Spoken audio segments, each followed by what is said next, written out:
Strangers, I have a confession. After I got my dad a Storyworth subscription, I did something wild.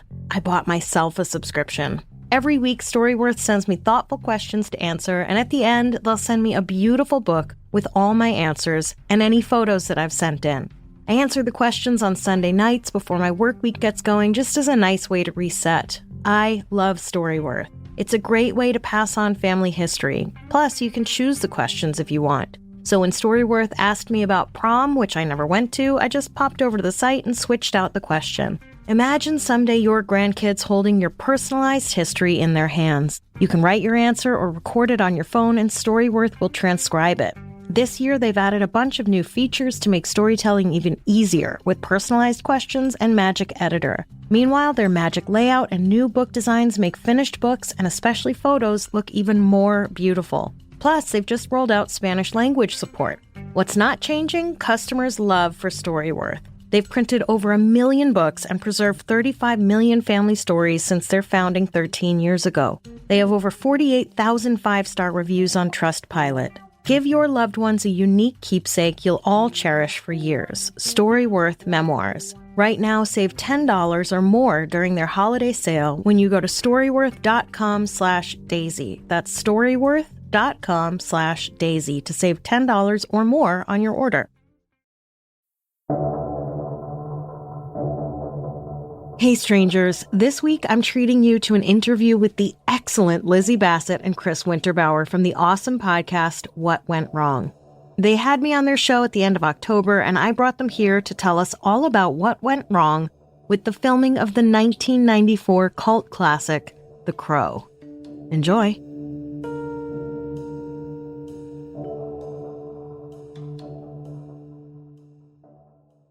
I'm so excited to do this. I was so excited to join your show, which aired a couple weeks ago. We covered, the hell was that movie called? Brainstorm, your favorite movie, Brainstorm. Right. We covered Brainstorm, Natalie Wood's final movie. I learned so much, and I have since just listened to your show because it's so interesting. You know, I'm not a movie buff, and so it's helped me to sort of re-examine movies from a different angle. The Blair Witch episode was really interesting. Honestly, that's like one of the most depressing ones I feel like we've done recently, just because of how horribly those actors were treated. Yes. Yeah. I auditioned for the sequel. Oh, wow. Book of Shadows? Yes. Mm-hmm. Wow. And I just kind of made fun of the movie in the audition because I was a brat. Mm-hmm. But I will also say that I bought into it. I remember watching, like, I don't know if it was a documentary or a commercial about it at a bar. Yep. And I remember sitting there being like, wow, this is crazy. They found this. I completely bought into it 100%. Yep. I watched the entire movie thinking it was real. That marketing campaign was incredible. Mm-hmm. It was wild. It was great. And then a friend of mine was telling me that she was at Emerson when Paranormal Activity came out, and there was a huge viral campaign for that as well, which worked. But today we're talking about The Crow from 1994. My connection to this movie is just that I auditioned for it. Really? Yes. And I think that I have a diary entry about it. I have to dig out that diary, but I think I was really excited because I was like, I'll have to learn how to ride a skateboard. So this would have been for the little girl. Exactly, yeah. Yes. I was exactly, she's my age. I looked her up. 13 or something like that, yeah. Yeah, 14. When you auditioned, yeah. Sarah, I think is her character's name. Yeah, incidentally, I auditioned for all of those movies, and got really close. Interview with the Vampire, Little Women, Whoa. The Professional. We just talked about Natalie Portman, didn't get Little Women, and then she got Heat. Yeah. Wow. Yeah, it came down to me and Natalie Portman. That's one of those roles that I think she was just so undeniably beautiful, which is weird to say about an 11-year-old child. But yeah, Kirsten Dunst booked a lot of the roles that I didn't book. Wow. Jumanji, right? Yeah. Snatched him right up from Tower under of you. Terror with Steve Guttenberg. Nobody remembers that I did not one. audition. I don't think I auditioned for that It was one. one of the first Disney movies based on one of their theme park rides. Sure. I did audition for, it was called Born Jaundiced, but it turned into My Girl. Oh. Hannah My Klumsky. God. Whoa. Yeah. Born Jaundiced. Could you imagine? I mean, it would have given a better sense of the tone of the eventual film. Yeah. My Girl, or the movie that traumatized all of us at a young age. Yeah. And made us misunderstand love for years and years and years. Yeah, there's, a lot of movies from the 90s I think really made us misunderstand love. And also sort of misunderstand like codependency for love, you know? Or like, stalking for love. Stalking, exactly. Like pursuing somebody until they say yes. Which is funny because, now watching things with my kid who's 12, we watch things that are older and I have to remind them, we don't do this. If somebody says no, they mean no. Don't stand outside of Keira Knightley's house with a choir and a bunch of creepy cards. Yeah. Don't steal a girl's underwear and show them off to all the boys in the bathroom. Please don't do that. Not that I've shown them 16 Candles. John Hughes is going to be off limits for a while. A while. But today we're talking about The Crow. And full disclosure, I just watched it for the very first time this morning in preparation for this. Thanks. What did you think? I didn't like it. Really? Listen, I'm cranky and curmudgeon-y. I thought it was like John Wick did the revenge movie better. Well, there's an interesting John Wick connection to this movie, so we'll come back to that. Oh, is there? Yeah. Okay. It's very like Batman-y, Gotham-y, comic book-y, but it's also, I found it to be tremendously corny. Yeah. Very corny. There are like a lot of movies from this era that Spawn has like a similar tone. Yeah. I'm closer to you, Daisy. I think Lizzie liked this movie a lot more than I did. I did like it, but I will say, I watched this movie in the context of having done a bunch of research on, obviously Brandon Lee and the story behind this. And so I'm sure that colored my perception of it, but I also think I'm maybe a little more comfortable with sort of like the camp and cheese, and I did enjoy it a lot. There's no exposition, which I really like. Yes. And it is so quintessentially 90s. Yes. Grunge. I mean, I was taken right back there. So that was fun. But also knowing, what happened on the movie, just all the gun violence, I think just becomes more upsetting. And I don't even really know the details. So I can't wait to learn about it. Do you want to just sort of set the movie up a little bit? Sure. So as you pointed out, this movie came out in 1994. It was directed by Australian director and I believe first-time feature director at the time of this film, Alex Proyas. It was written by James O'Barr. It's based on his comic. There were also screenwriters David, I believe it's Scow, and John Shirley, who came on board for the script as well. Stars, of course, Brandon Lee, who we're going to talk about a bunch, Ernie Hudson, Michael Wincott. I love Michael Wincott. He's top dollar, the main villain in this. Who's the actor who played the Candyman? Tony Todd. Tony Todd, yes. Tony Todd, He's in this. Bai Ling, Michael Massey, who we will also talk about quite a bit. There's a ton of people in this. Yeah. And I'll share the IMDb logline, as we always do on our show. It's a man brutally murdered, comes back to life as an undead avenger of his and his fiance's murders. That's pretty much it. That is as far as they went. Yeah. Yeah. Tell me a little bit about Brandon Lee, if you can, like coming into this film, how he got this film, and where he came from. Definitely. So, I mean, I'm actually going to hand this to Chris because Brandon Lee, if anybody doesn't know, was Bruce Lee's son.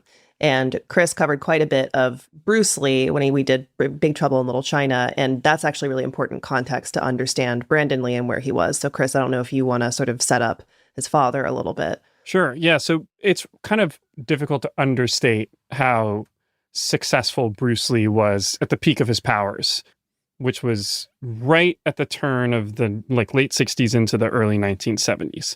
And he had come to the United States and he was successful on television initially. And then he was very successful with these movies made out of China, these kung fu films that were made in China that were, in terms of budget to box office, amongst the most successful films ever made. I mean, we're talking about 100x multiplier because the movies could be made so cheaply in China because the cost of labor was so low and they were so successful internationally. And they were successful for a whole bunch of reasons. The action was obviously very new to people around the world, but the stories very much were underdog stories and outsider stories, and they appealed across cultures really well. I mean, there was one part I remember they were very successful, like in Lebanon, for example, and was like beating out the Godfather, Enter the Dragon in Lebanon, back in the early 70s. And so Brandon was born in 1965, and this is in Oakland, California. Bruce is very young, at this point in time. And if you've seen Bruce in interviews, he's incredibly charismatic. Yeah. Not the greatest trained actor, but the way he can move his body is incredible. And the control he has over his body and his face. He's kind of feels like a born performer, I think, in a lot of ways. There are some funny stories. He did have a bad habit, I've read, of tagging other stunt performers. And this is when you don't pull your punch or your kick during what's supposed to be a staged fight. And he would actually make contact with other stunt performers and he would blame them. And maybe apocryphal story I've heard is Judo Gene LaBelle, who's a very famous fighting instructor. I've heard in some ways Brad Pitt's character in Once Upon a Time in Hollywood is maybe a little bit inspired by him. Bruce Lee had made a bad habit of tagging these stunt performers and had said, I could beat up anyone of any size. And Judo Gene is a very big guy. And he just at one point picked him up and just held him in the air and was like, you need to stop tagging other stunt performers. Like, these are your coworkers. Because, Bruce Lee, very cocky, but could back it up. And so what's really tragic is he dies in 1973, and he's only 32 years old. Oh, wow. This is like right at the height of his output. He's an international superstar. He's doing an ADR session for Enter the Dragon, collapses, goes to the hospital, cerebral edema, swelling of the brain. 2.5 months later, he passes away. And is that from all of his physical exploits, or is it just a weird, tragic coincidence? I don't know if we know that. The autopsy, I believe, was reactions to a painkiller that he'd taken earlier in the day, and there are a lot of theories surrounding that. I don't get the sense that this was like a CTE, sort of thing, and that he suffered repeated brain trauma. Everything I've read, he very much took care of his body.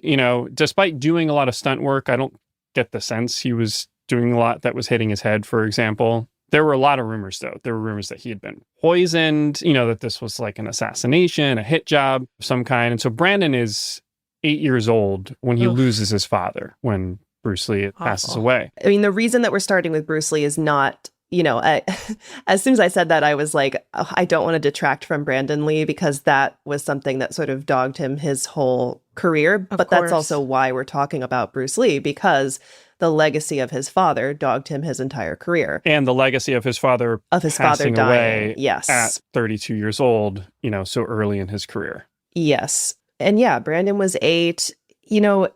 He did not dive immediately into acting. He did dedicate himself to studying martial arts.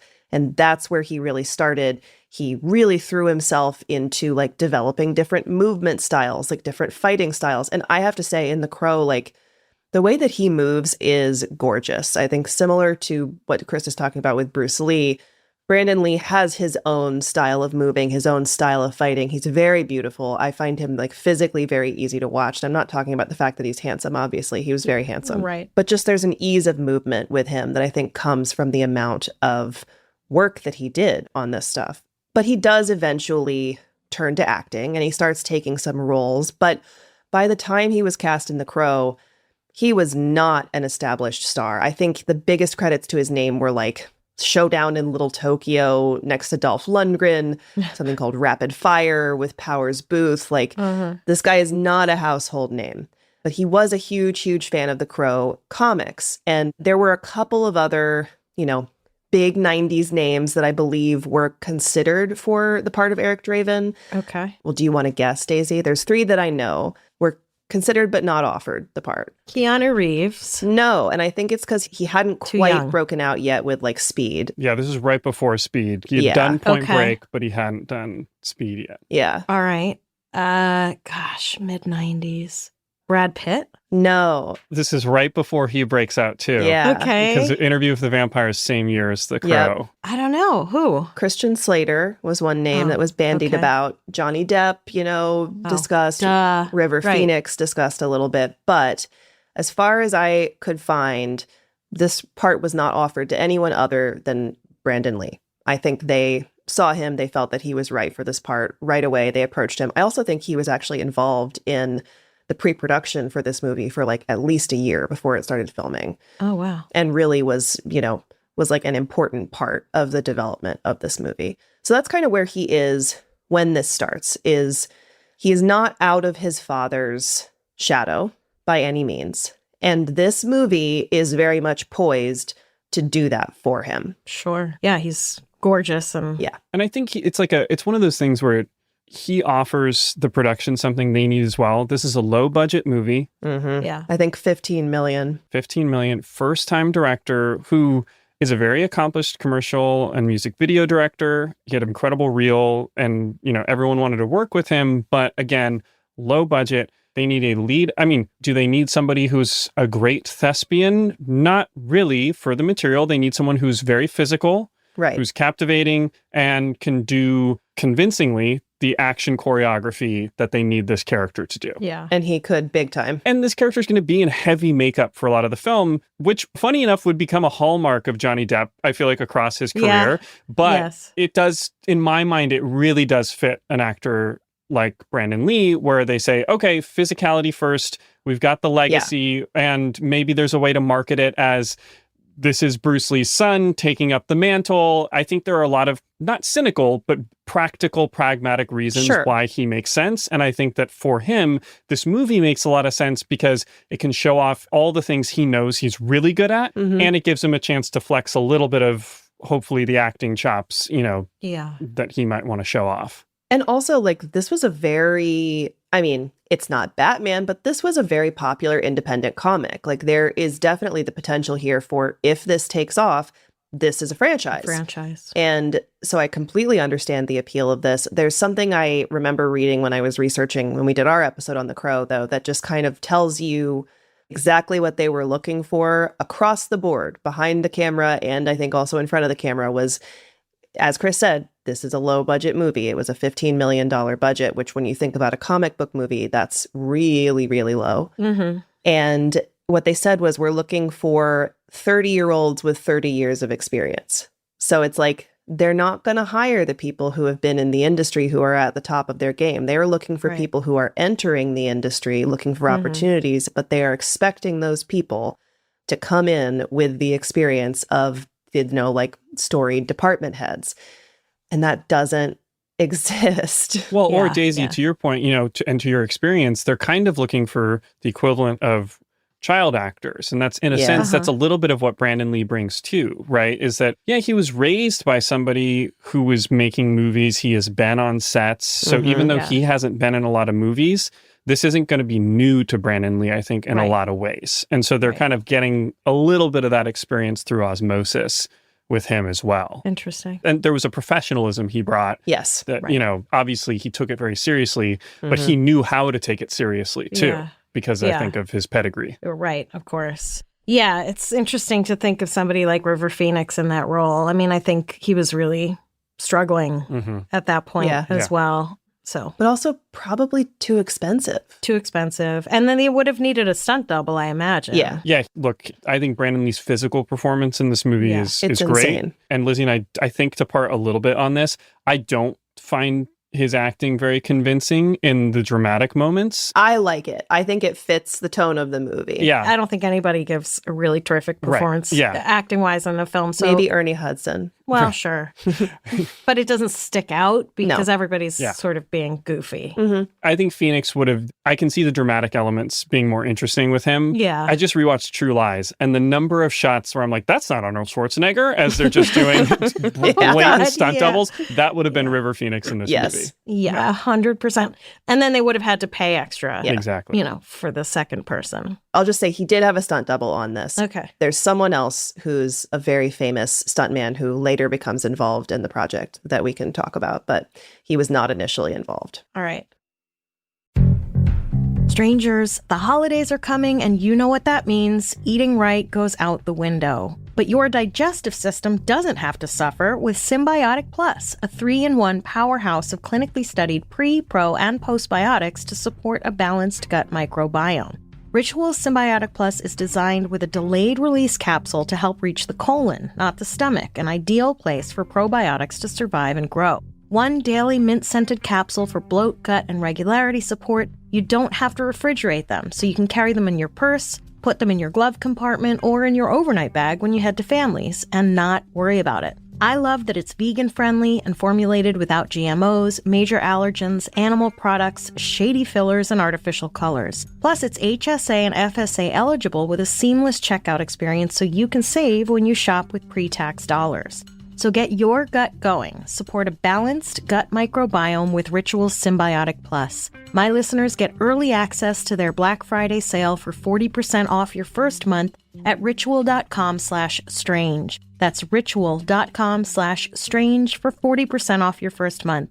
Don't miss out on their best sale of the season. Strangers, great news for those of you who love the show but hate the ads or are angry at Spotify and Apple for running ads for ICE.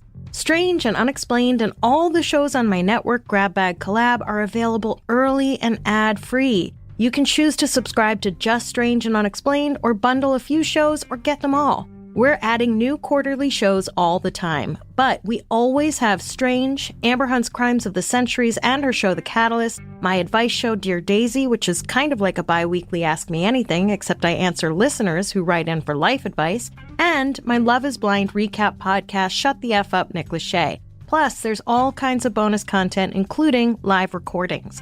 Right now, you can join and get a whole year at 20% off if you go to grabbagcollab.com and use the code EARLYBIRD20. That's 20% off your whole first year of ad-free shows and lots more. You can also join via Apple subscriptions. Remember, you have 2 ways to listen ad-free, so no more complaints about the ads, okay? I have to feed my family. Thanks. Tragically, Brendan Lee got shot. From a live round in a gun that was supposed to have it. Oh, okay, great. Go for it. So this was one of my favorite episodes to do because we actually, in preparation for this, we spoke to an armorer named Larry Zanoff, who has worked on like Captain America, Winter Soldier, Ant-Man, like just, tons and tons of movies. This guy is responsible for probably a lot of the guns that you have seen. And he was an actual gunsmith, meaning that he can build the guns. And that was really important to me. And you can actually listen to our interview with him as well on our page, because he did a really great job of explaining how this happened. And it's like a Rube Goldberg machine of mistakes. It's not just one thing. It's actually not live ammunition that was in the gun. So I can kind of walk you through what happened. So first of all, do you know like technically what the job of an armorer on set is? Because I didn't. I think they're in charge of the weapons, the handoff, the handling of it, and the loading, unloading. Yes. Checking to make sure that they're blanks. Exactly, yeah. So they are completely responsible for all of the weapons on set, particularly the guns. They should not be out of the armorer's sight. He told a story where he was hired onto a job and they were like, oh, there's only 2 guns. Are you going to be able to handle that? And he was like, yeah, 2 guns is fine. Like I can keep my eyes on 2 guns. And he got there and one of the people with a gun was on the roof and the other was on the street. And he said, I'm not doing this. Yeah. Because they have to have eyes on the weapons that they're monitoring at all times. Yeah. And they're locking them up if they're doing this right. They're checking everything, yada, yada. You get the idea. So they had an armorer working on this movie, but I believe because of the budget, that armorer had been sent home for one of the shots that they were grabbing, which was an insert shot. And this was actually, I think, weeks before the incident with Brandon Lee. Oh, okay. Chris, do you want to explain what an insert shot is? Cut away to a specific item, action, typically does not involve any of your main, cast or players. It could be a shot of a prop. It could be a gun in a hand. I believe in this instance, it's the gun going off in the character's hand. Insert shots are annoying because they're necessary, but they can be nice in the sense that you could shoot them with a second unit. You could shoot them in advance. You could shoot them after the fact. And that's what's happening in this instance here. Right. I was in a film where I had to take a mallet to a pair of rats that were populating. Yeah. What? Yeah. And they were not real where I thought you were rats, going but they were with it. dead. And they were staged. No. I wouldn't do it. So they did an insert of somebody else in my leg costumes and my shoes doing the mallet. I was not there. I was not present for the rat smashing. Oh my, I can't believe they asked you to do it. I was 14. No. It must have been like an indie film, I'm guessing. Yes. Yeah. That's what you do on an indie film. They just go, Daisy can do it. Yeah, it's fine. I mean, I also had to make out with an adult man. I was listening to the interview with the vampire episode, and I was like, oh yeah, the making the child kiss a full-grown adult is a real thing. Okay, great. Yeah. Anyway, well, that moving could be on. a second episode. So yeah, they were grabbing an insert shot. Chris is right. They were grabbing an insert shot of a gun going off. And because of the way that it was being shot, obviously they need the gun firing, but they actually wanted a shot straight down the barrel. And because of the kind of gun that it was a revolver, I believe, in this shot. You can see the bullet. If you look down the barrel of a revolver, you can physically see the bullet in there. So they need something in the gun for when the camera is doing that. Otherwise, it's going to look empty. And typically what you would use for this is something called a dummy round, meaning it's literally just, I think, I could be wrong about this, it's just the actual bullet. There's no kind of... It's empty. Well, even beyond empty. There's nothing primer, that could potentially ignite it. Exactly. Right. There's zero explosives involved in a dummy round. And that's what it's used for. It's so that it looks like there's something in the gun. So because I think this was a second unit shoot, they're tight on budget, they're tight on time. They did not have an armorer around for this. And also, they're shooting in North Carolina. They're not shooting in, Hollywood or Vancouver or whatever, where you can access this stuff quickly. So they didn't have dummy rounds. So what someone did was they went to a gun shop, they got live ammunition, and they thought, hey, I understand what a dummy round is. It's a bullet without any, ignition behind it, no gunpowder, no nothing. So they took them apart and they dumped all of the gunpowder out. And I think they were like, all right, it's out. This is not a bullet. There's nothing to, propel this out of the barrel. They put it in there. They point in a safe direction. They go click, click, click, click, click with the gun, to make sure that nothing is firing, to test it.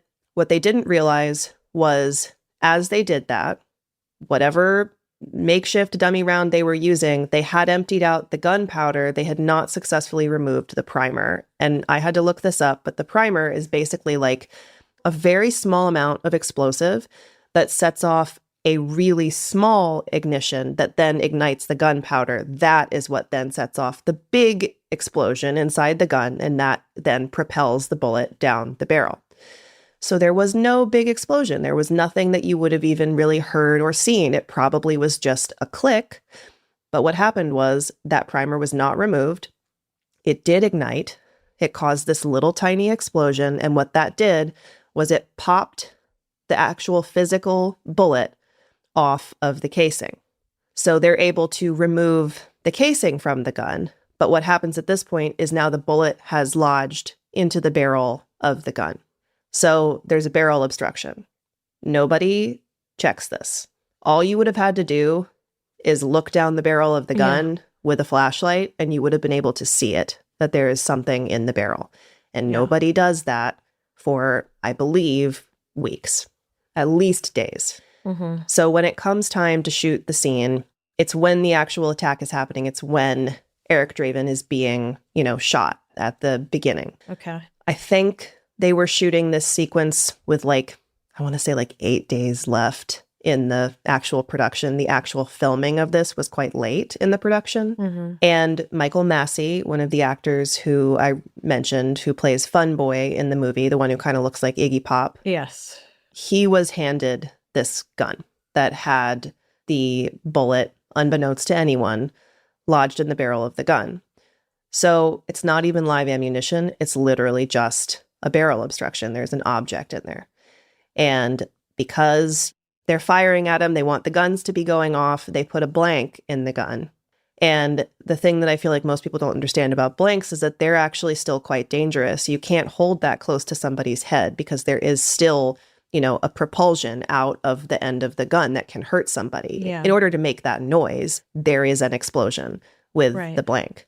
The difference with the blank, I believe, is that obviously there's nothing to propel. But of course, now you have something in the barrel of the gun.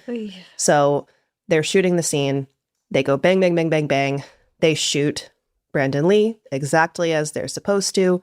He falls exactly as he's supposed to. The squibs in the grocery bags go off just as they're supposed to.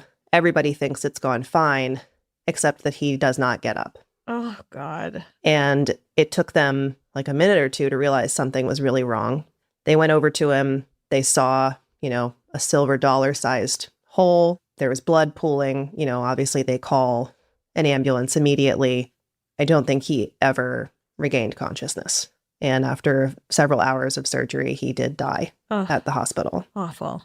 It's awful. And it's so unnecessary because, you know, had there been an armorer there that day, they would not have let them do that if they were doing their job right. Had someone checked the weapon either after they'd done that shot or before they handed it to Michael Massey, you know, that would not have happened. Like, there are just so many steps that were missing because they were cutting corners. They were moving fast. It was a cheap production. This is what I say about Boeing. Yeah. You know, you cut corners and fucking doors fall off of airplanes. Yes, it's true. And one of the things that, like, I'm not going to say that it bummed me out more than obviously like what happened here. Brandon Lee lost his life, which is horrible. That's not something that should ever happen on a movie set. But Michael Massey, the actor That's what who I was fired, gonna ask. Yeah. So to be super clear, like, in no way was this his fault. Right. That was not his job at all. His job was to do exactly what the director told him to.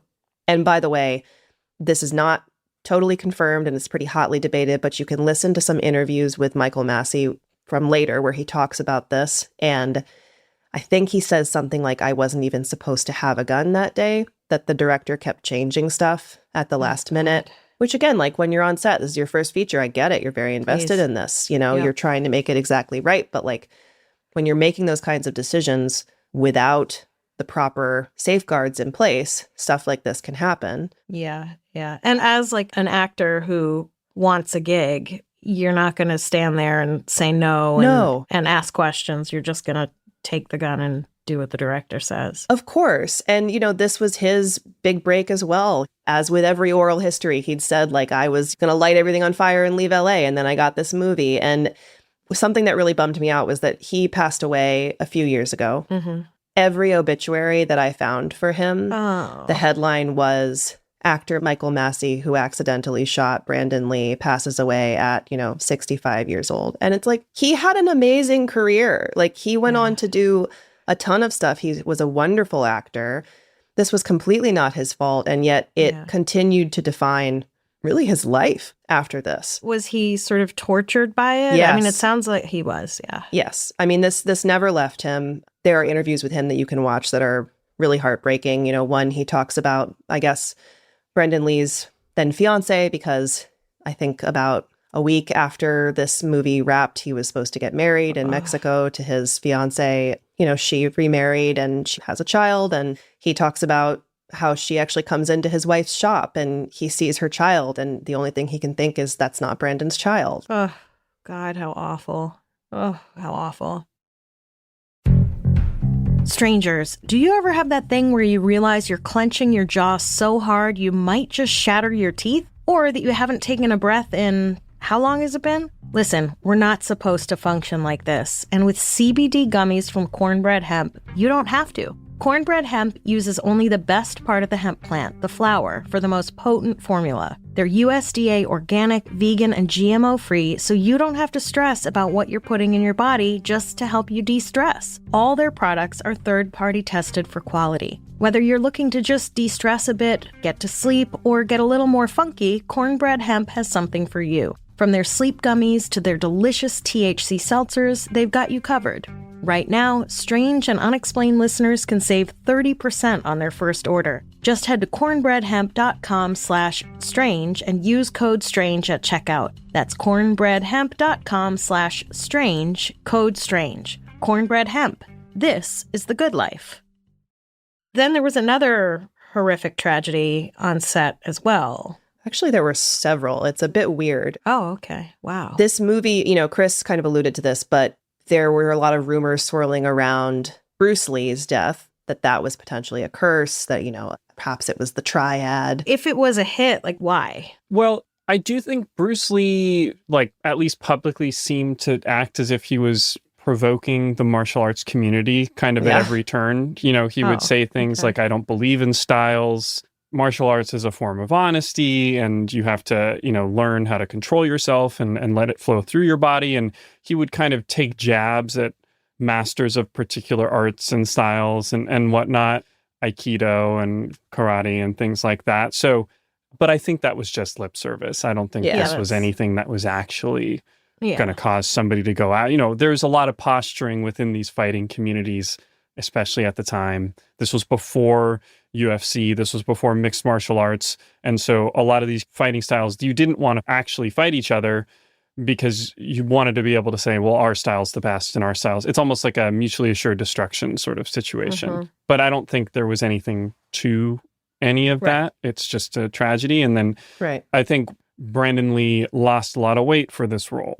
Before this role, his dad had lost a lot of weight, before he died. There were just some ways in which one, I think, echoed the other, and it always fuels, the speculation too. And what's weird is that, like, the speculation that this movie was quote unquote cursed was rampant before anything happened with Brandon Lee. And that's kind of why we're bringing up the Bruce Lee stuff, is this was swirling around his father's death, and always had. So there was this kind of pop culture idea that, like, oh, this family's cursed. And the comic book is about a cursed character, too. Yes. And the comic book writer was kind of cursed, in a way. Yeah. He had a really sad... I mean, what inspired him to write this comic was that he was very young, and he was engaged to, the love of his life. She was hit and killed by a drunk driver. Oh, man. And he really spiraled, and then ended up writing The Crow as a way to exact the kind of revenge that he wished he could exact on this person who I believe they never found. So that's where it came from. One thing that I love about the movie is that they're basically just fighting for renters' rights. Like, yes. I love that. I love that. The comic's really cool. Yeah. But yes, so this was getting a lot of bad press for the movie itself being cursed. On the first day of filming, there was a 27-year-old carpenter who was severely electrocuted when the crane that he was working on was hit by live power lines. Yikes. His wife was literally about to give birth at that point. I think she said something like it would take about 5 years for him to recover from this. And I don't know if he ever fully recovered from that. Yeah. There was a unit publicist on the same day who was involved in a minor car accident. An equipment truck caught on fire. Like, this is day one. Jesus. A sculptor who was... Because there's actually a lot of miniature work in this movie, again, because of the budget. Yeah. I noticed that the first shot, right? I think it's really cool. Yeah. The shots over the cityscape. It's all very, very beautifully done miniatures. But one of the sculptors who was working on it was apparently, like, amazing sculptor, giant pain in the ass. And so he was fired, and this guy's reaction was to drive his car through the plaster shop. I think that might have been the one that I heard, although I heard it was a truck into the set. But okay. Wow. There's more. Okay. So this is the wildest one. A construction worker slipped and drove a screwdriver through his hand at one point. Oh. This is not funny, but the publicist who got into the previous car accident told Entertainment Weekly at the time, it was serious, but it's not like he's going to lose the use of his hand. Wow. He gained function because now he has a screwdriver That's in right. his hand. If anything, it's useful. But I think that what it actually highlights is that film sets, in particular independent action film sets, right? An indie drama can be dangerous because you're working long hours and you have to drive home after a long day, etc. They tend not to be that dangerous otherwise, unless they're going to make a child make out with an adult, which, as we've discussed. Yeah. But especially when you are trying to do the stunts, the effects, and the physical maneuvering that big budget Hollywood films are doing, but you're trying to do them for a price. You can do things fast, cheap, good, pick two. Yeah, right. And with an indie film, maybe pick one. But Yeah. you have to do them fast because you just don't have time. And safety, the fourth axis of that, they never discuss is safety. And safety is always the first thing to go. Even though I'm sure there were people on this film who were very focused on safety, it's just that if everybody's having to move that quickly, some of these issues are someone's disgruntled and they drive through the film set. Okay, that's insane. But why does the power line hit that crane? It's possible the power line fell. It's also possible that people were moving too quickly and they swung the crane into the power line. Yeah. Why does, the screwdriver go through the hand? We're having to work too quickly. It's not giving folks enough time to do their work properly, or in the case with the gun, not having the right folks on set to monitor things to do them properly. And there's a certain amount of risk that I think most producers in this indie film space are willing to accept on other people's behalf. That's what I would describe candidly as a lot of the stuff that Lizzie described, unfortunately, with everything up until Brandon's death. But really what this movie is, in my mind, is it is such a shining example of why you need basic safety measures. This is a work environment. It's a cautionary tale for unions and safety. And hiring the right people. Yeah, imagine like you have a construction site where they're going to be doing kung fu and also they're going to be shooting guns. Right. That's what a movie set is, right? Yeah. That's what the set of The Crow is. Yeah. And we're going to do it for 14 hours a day, 6 days a week, 50 days in a row. Right. And your catering is probably bologna sandwiches. Yeah. Like, If you're you know, lucky, yeah. Right. And like a little bit of Coke. Yeah. Oh, yeah. Yeah. There's an old school Hollywood table. Yeah. Yeah. I think that, again, what Larry Zanoff tried to emphasize when he was on our podcast was this was not an accident. Yeah. This was a series of decisions that resulted in a series of oversights and mistakes Yeah. that resulted in somebody dying. I think he said there were 14 points of failure. Wow. Where at any of these 14 specific inflection points, somebody sat and thought and said, we should do the opposite of what we're about to do. Yeah. It wouldn't have happened. And in every one of those instances, it's not that they made an immoral decision at face value. It's that Right. they made the easier, faster decision. Mm-hmm.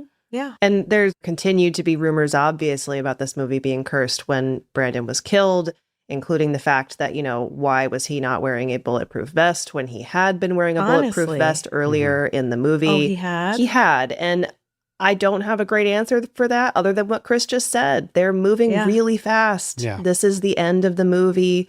Maybe they didn't want to have to conceal it. I don't know. But like, for example, we talked about The Godfather and when, James Caan gets shot a billion times in Yes. that movie Yeah. and he has all those squibs on him. Yeah. One of the reasons that was dangerous, he's wearing a bulletproof vest, right? That has a lot of the squibs on it, but a lot of those squibs are on other parts of his body, Hands. like his Yeah. arms and his hands. And one of the things you can't do, again, just to show how dangerous even just a squib is, like you can't point your arm at your face when the squib goes off because it 'Cause could it'll- eject something into your face, which could be very dangerous. Wow. And so even just with these very well understood charges or blanks or, set explosions, again, gunpowder is being ignited, objects are flying, your eyes are exposed, your mouth is exposed, your nose are exposed. Wow. And then you add in he's not wearing a vest, etc. It's just a recipe for disaster. Yeah. I know actors sometimes get shit for being overpaid, and certainly some actors are overpaid. I was going to say that's like the 1% of the 1%. Yeah. The one, Yeah. right. Most of us can barely scrape by. But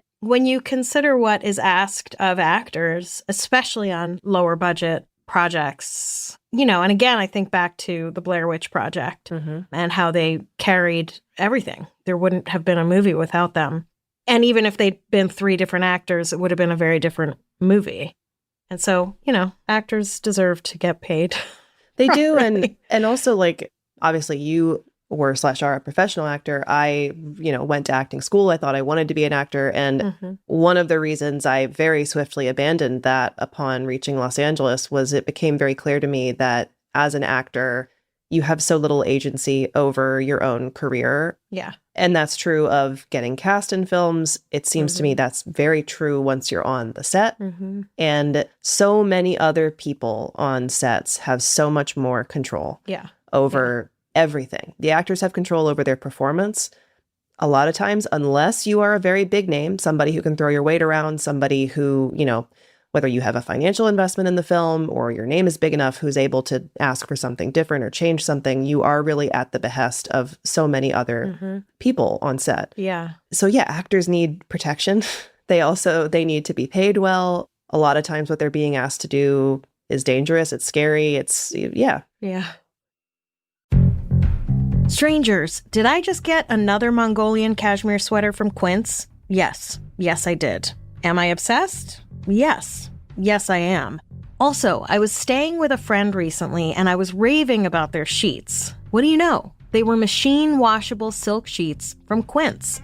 I was like, I love Quince. I have a million sweaters from them. They didn't even know that Quince has clothing. They do. Beautiful denim, machine washable silk, Mongolian cashmere, linen, leather. Loungewear to fancy get-ups, all at least 50% off what you normally pay for the same quality. That's because Quince partners directly with factories, cutting out the middleman. But not just any factories. Quince only partners with factories that employ safe and sustainable practices, so you can look good and feel good about it. Step into the holiday season with layers made to feel good, look polished, and last from Quince. Perfect for gifting or keeping for yourself. Go to quince.com/strange for free shipping on your order and 365-day returns. Now available in Canada, too. That's QUINCE.com/strange to get free shipping and 365-day returns. Quince.com/strange.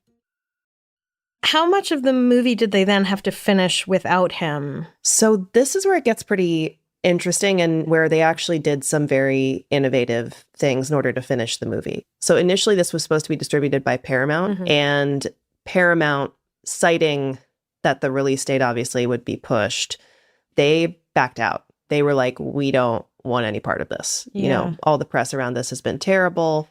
And, you know, he died. They were like, we're out. Yeah. It was actually Harvey Weinstein and Miramax that stepped in and gave them the additional several $1 million to be able to finish the film. And one of the reasons that the movie is dedicated to both Brandon Lee and his fiancée, Eliza Hutton, is that she actually was really instrumental in getting the movie finished. She pushed really, really hard. She was like, please don't let this, you know, evaporate. This meant so much to him, and it would be a true tragedy if this does not air. Yeah. Which I think is really amazing that she had the wherewithal to continue forward with that after this happening. Yeah. But so there was an investigation. There was a criminal investigation into the shooting. Nobody was charged. I think they fined the filmmakers for negligence. It was something like $70,000. But beyond that, there was nothing else. You will hear some rumors that there is footage of the actual shooting in the film. Completely untrue.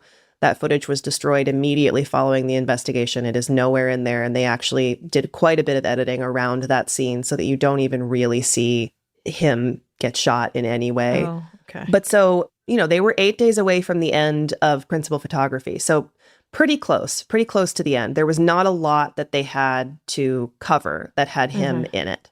There was a character called, I think, Skull Cowboy that was completely excised from the film just because there would have been additional shots of Brandon Lee needed. And also the director was like, we don't need him. He's in the comic, but they completely cut him, which, you know, sucks for the actor who was cast in that role. Yeah. But so do you remember the scene in Jurassic Park where the little girl is dangling out of the ceiling and the raptors are jumping up to snap at her feet? So if you watch it again, and you look at her arms, you will notice that those are the arms of an adult stunt double. And it's her face that's superimposed over that person's face. And superimposed? Yeah, it was like one of the first never face even replacements. Yeah, in Hollywood. it's one of the earliest, yeah. Looks great still. It does look great. You can tell if you look closely at it. Listen, but I have seen that movie so many times. that's a jacked 12-year-old Yeah. that shot. That movie came out when I was in junior high school, and there was a $2 movie theater a couple blocks away from our high school, and we would cut school and we'd go to the $2 movie theater and we'd watch Jurassic Park Yes. over and over and over again. Actually, I first saw it on a date with, ready for this? Jordan Peele. What? Oh, We dated very wow. briefly when we were like, whatever we were, 13, What a power 14. couple. I know, right? And later he would go on to credit Jurassic Park as, you know, one of his favorite monster movies. But I would say I know most of the continuity errors in that film, and there are quite a few. And also Laura Dern's stunt double when she's running to the shed is Definitely a man. Yeah. that is a dude in a wig. Yeah, big time. If there ever was one. With an unexplained belt and radio around his foot as he goes. Yeah. Yeah, because Yeah. they cut Yeah. the Sam Yeah. Jackson scene. So that had just happened, and that was, as Chris pointed out, one of the earliest examples of face replacement ever that was done so successfully. And so they use a little bit of that in The Crow. They do it very sparingly, and they do it very well. It's, I think, the one scene where I know it's happening is when he's sort of standing by the window, the like sort of broken big circular window, and there's the lightning flashes, and you see his face in full makeup and you see his body. So, you know, they're using the lightning to obscure it, which is smart. Yeah. I don't know if this is who is in that exact shot, but They used a couple different people to pick up some of the shots that they needed to get that would have had Brandon in them. One was his stunt double, Jeff Amata. However, they're very different sizes. I think Jeff Amata's relatively small. Brandon Lee was not. Yeah, I think Jeff Amata was shorter than Bruce Lee. Yes. Jeff Amata's like 5'6", Bruce Lee was 5'8", and Brandon Lee was 6 feet tall. He was a big guy. A big guy, yeah. He was a big guy. So they couldn't use him for a lot of the shots where you needed to really see the physicality of Brandon Lee. So they actually called someone who was a close friend of Brandon Lee, who was another stunt performer who had not worked on this film prior to that. And that was Chad Stahelski, who would go on to write, produce, and direct John Wick and create that entire franchise. Oh, okay. He was Keanu Reeves' stuntman on The Matrix. He's awesome. I got the chance to interview him once when I was working at IMDb, and really cool guy. So not only was he almost exactly the right size and shape, he looked a lot like Brandon Lee, even in the face. And again, Brandon Lee's in full face makeup for a lot of this. Which is fortunate. Right. Yeah, they have like the similar kind of bone structure, because Brandon Lee had like a pretty big jaw. He was like a very recognizable look. It's interesting to think like what would have happened to, like what his career would have been. Yeah. I think something like actually what Keanu Reeves aged into with John Wick would be the sweet spot for Brandon Lee. Yeah. I think great physical presence, charismatic guy, probably a somewhat limited dramatic range, but that's okay. And he totally could have carried a fun franchise like that. Yeah. So who knows? Yeah. But so they used a bit of that face replacement on Chad Stahelski to replace Brandon Lee's face. It looks great. I don't think it's super noticeable. The other thing that they did, which is really impressive, was that I believe it's part of the same team that worked on the special effects on The Abyss, but they used existing footage of Brandon Lee that they had shot that they were not going to use in the final feature, and they actually rotoscoped him out. So they basically cut him out of existing footage, and they were able to use that footage in other settings. So they shot, Chris, tell me if I'm wrong, but they shot like, the plates of the backgrounds that they were going to use, and then they actually cut him out. Yeah. And put him on those. Wow. And the lighting matches pretty well. That's where it's really impressive. Yeah. And obviously it's a very dark movie. So like some of that, it's like, it's pretty dark. It helps to make a low budget if it's super, super dark. I mean, that's why, the T-Rex escaping the paddock at night. At night. Everything's at night. Yeah. And it's raining all of a sudden, and there's just one spotlight, and, Right. During the day, they're just like, where's the dinosaurs? Yeah. We can't light them. It would be a disaster. You literally can't. But there is one shot that's, I think, very impressive, which they actually used footage of him walking down the alley in the rain, and they're able to use that to have him walk through a door into a building where the lighting changes. And you cannot tell. So they really did a remarkable job. This feels like a stupid question, but was this done like manually, or was this computer? Yeah. Now there are programs that can help. Yeah, I'm sure. But I still think the final passes, even on modern rotoscoping, are done, and VFX artists can correct me if I'm wrong, are done by hand. Like there are algorithmic programs that can get you close to begin, but you still have to go in and fine tune everything by hand. There are these artists, every frame they go through, and they do an incredible job, and it's all done by hand. Yeah. Wow. Even on a computer, it's still done by hand. Yeah. Yeah. Wow. It is really impressive. And there's a quote that I have from Chad Stahelski that I would love to read, if that's possible. Please. Yeah. About sort of how this impacted him. He told Yahoo News UK, "You know where that leads to? John Wick is 90% guns, firearms. But a lot of the safety or the methodology that we use, it came about because of that accident. It's retroactive, which sucks. It's like most fucking things in life. No one wants to change anything until something bad happens. But I know a great deal about that story, and there's no one thing you could point a finger out. It was a lot of little dumb mistakes that shouldn't have happened." Yeah. And I also can't imagine for him as well, because this was his really good friend that he'd known and trained with for 5 years, and he's stepping in and doing this. Oh, wow.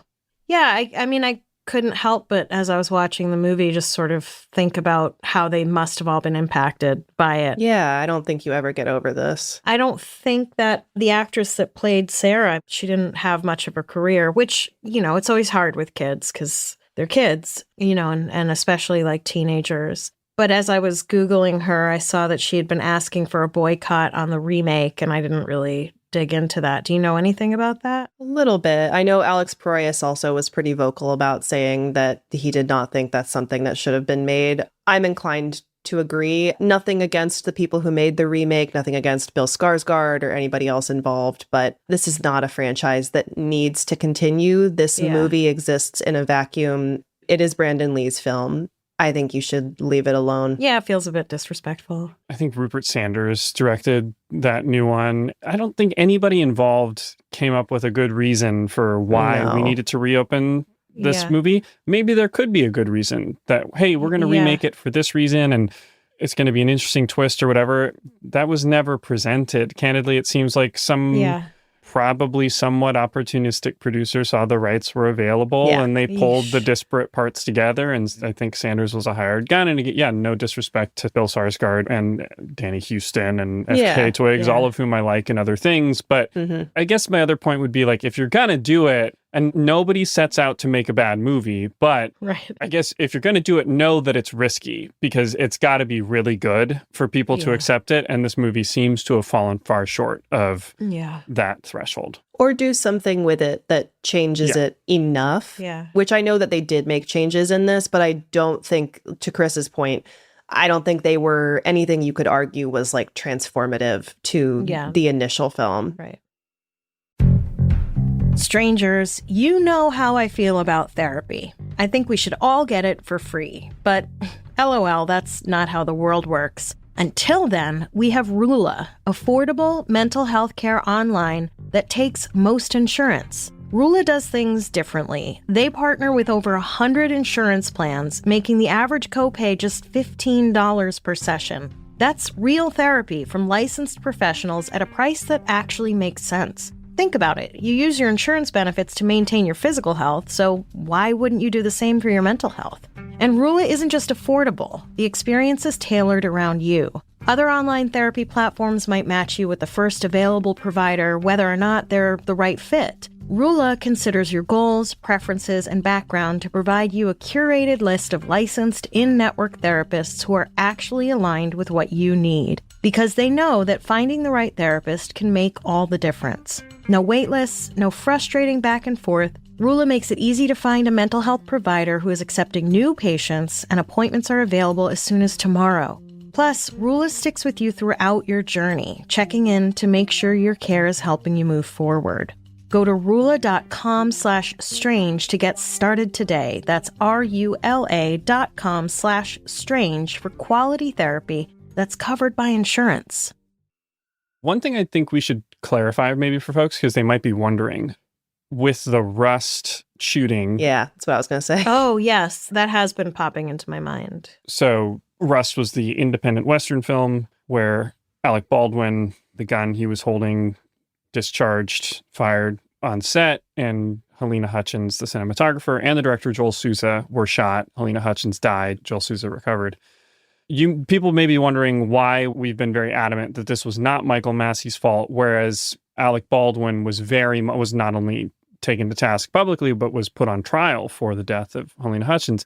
I think there's a couple of key differences just to elucidate. One being, the most important in my opinion, being Alec Baldwin was a producer on Rust. And as a producer, ultimately on-set safety is your responsibility, his purview. Yeah, exactly. He was not just an actor. I know he was an actor in that scene. So that's a really key differentiator from Michael Massey just being told what to do and handed an unknown live weapon on set. I do think the Rust case also really showed they did have an armorer on set, Hannah Gutierrez-Reed, who, in a weird twist of fate, she is the daughter of one of the most famous armorers in Hollywood history, Thel Reed, who did all the Westerns, and we talked about him on Tombstone. She was very negligent with her duties. She was? Yeah, I mean, that was proven. She went to prison. She was. I will say, again, this was an example of them cutting corners and cutting time. Oh, no, of course. That's my point. But there was plenty of blame to go around. She ended up being the one who was saddled with it from a legal perspective, but this was clearly a set where the producers it seems, were looking for every opportunity to save a buck, where the first AD struck a plea deal, I believe, because he was also under the gun, not to, use a bad turn of phrase, but he was probably, it sounds like, cutting corners too, allegedly, with how the process of getting the gun and handing the gun off, et cetera, on set were being handled. So again, I think it was simplified to this armorer failed at their duty, that this was not like a smooth operation where everything was running perfectly well and there was one bad apple. Right. Again, if you have the responsibility of being a director or a producer on a set, something I've had the privilege of doing, like, it's up to you, at the end of the day. And if you see somebody who's not being safe, it's not your job to react. It's your job to be proactive and go in there and say, okay, we're going to change things, or we're going to replace this person, etc. Listen, I know that I get flack from some listeners about that everything comes down to capitalism. But listen, everything comes down to capitalism. And if you're working, if you're trying to cut corners to make as much money as possible, to save as much money as possible, if you're not paying your workers properly, if you're not making sure that the safety precautions are up to snuff, people are going to get hurt. People are going to get hurt. That is unfortunate.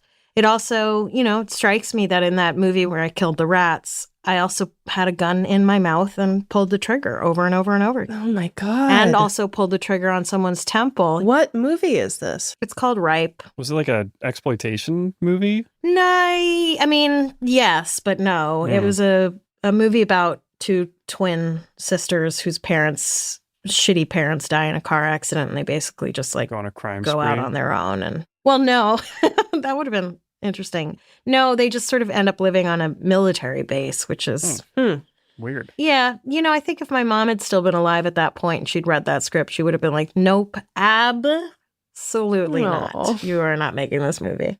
But I had a good time. I'm glad you're okay. I'm glad you didn't smush those rats. Yeah. But, now knowing how dangerous it is, I had like 10 minutes of gun practice and just how easily something can go wrong. You're talking about how many guns you were handling after, the death of Helena Hutchins on Rust.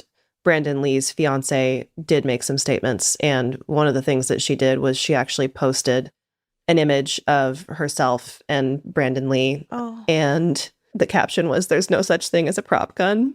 And it makes me really sad because you can see this image, but I think they actually show the image in the film, and it's him holding her and taking a picture of them together in the mirror. And so she said, 28 years ago, I was shattered by the shock and grief of losing the love of my life, Brandon Lee, so senselessly. My heart aches again now for Helena Hutchins' husband and son. Ugh. And for all those left in the wake of this avoidable tragedy, I urge those in positions to make change, to consider alternatives to real guns on sets. Because that, we talked about this a bit, but at this point with CGI, you don't need the gun to actually fire. Listen, if you can have a dinosaur in a movie, you can have a fucking fake gun and that's right. And put in a CGI explosion. Oh, God, how awful and tragic. It's really sad. Yeah. And that movie has a lot of guns. I like John Wick. I like the first one. I love John Wick. Yeah. I like the second one. And then I just feel like it just gets sort of like gun porn. And I lost interest. But, I think there's a time and a place and a certain type of film that they're effective. But yeah, there's no reason in this day and age to have a real gun on set. No, I mean, I think people can make, Chris, maybe you can speak to this more. People will make the case that it changes the way that you handle it. There is a kickback in terms of if something is actually firing. I do understand all of that. I think there may be very special cases in which it does make sense. But my understanding is that for the most part, in most cases, you probably don't need to be firing anything. Listen, we've all been watching Brad Pitt handle a gun for the past 3 decades. I think we can pretty much handle any goofy way you want to hold. That man uses a gun like he's Voldemort wielding a wand. It's absurd. What's in the box? Yeah. Plus, also, we're actors, Yeah. That's what we're trained to do is make something that's not real believable. Mm-hmm. Oh, wow. Great. Well, thank you again so much for joining. And if you have not checked out What Went Wrong, I highly recommend it. It's so great. Oh, thanks, Daisy. Yeah, you're going to learn so much about what it takes to make a movie, and what goes into it, all the many, many, many difficult steps in making a film and what can go wrong. And things sure do go wrong often. Almost every time. Yeah. Enough for us to have over 100 episodes. Yeah. Very, very popular and excellent podcast. Well, thank you, Lizzie and Chris, so much. Thanks for joining, and I'll see you soon. Yes, Thanks, thank Daisy. you. Appreciate it. Thanks so much for listening. Check out the What Went Wrong podcast wherever you listen to podcasts, and be sure to subscribe. I highly recommend it. Also, I looked for that diary entry, which I'm almost positive I've seen over the intervening years. I combed through 4 journals and couldn't find the entry. Instead, I just got very, very depressed over how messy my life was back then. Yuck. Someday, I'll write a memoir. But I don't have the time right now because next time on Strange and Unexplained, we'll meet June and Jennifer Gibbons and learn about their tumultuous lives as the Silent Twins. This episode was engineered by Jeff Devine. Strange and Unexplained is a production of Three Goose Entertainment and Grab Bag Collab. You can get early and ad-free Strange and Unexplained by going to grabbagcollab.com and subscribing. If you have a topic you'd like me to cover, head to the website strangeandunexplainedpod.com and fill out the contact form. I am way behind on getting back to emails, but I promise you I will. You can follow Strange on Instagram and TikTok at SNUpod, and join the Facebook group to join in the conversation.